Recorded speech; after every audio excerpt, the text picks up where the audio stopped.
ලංකාවේ විදේශ විනිමය පිටරට ඇදලා යන එක නතර කරන්න කොච්චර දේවල් ගන්න තියෙනවද?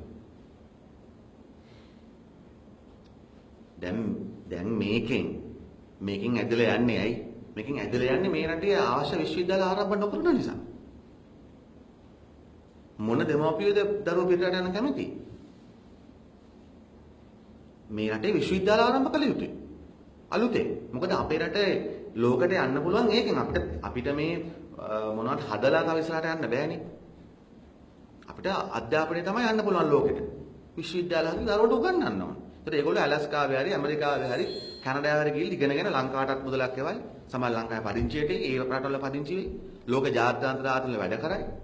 ඒක රටට ප්‍රශ්නයක් වෙන්නේ නැහැ. ඉතින් ඒකට දැන් විදේශී නිමයක් ගත්තොත් මේගොල්ලෝ දැන් එක മന്ത്രിට පර්මිට් එකකුත් දීලා තියෙද්දි තව වාහන 57ක් එක්කෙනාට ලක්ෂ 7 ගානේ කුලට දෙන්නේ කොහෙන් හදන වාහනද ලංකාවේ ඇසෙම්බල් කරන්නේවද? ඒත් විදේශී නිමයනේ. අපි ගණන් හදලා බැලුවා ඔය වාහන පර්මිට් වලින් එක ෆැකල්ටියක් සම්පූර්ණයෙන් දුවන්න පුළුවන්. බැනුම් කර වංචාවෙන් අය කරගත්තට පස්සේ වෛද්‍ය විද්‍යාල 5ක් පටන් ගන්න පුළුවන්. ඒකට කෝටි 3000 ගානේ දාලා. ඒත් විදේශී නිමය තමයි. ඒ නිසා අපි අනවශ්‍ය දේවල් වලට කොතරම්නම් විදේශී නිමය නාස්ති කරනවද? මේක නාස්තියක් නෙමෙයි.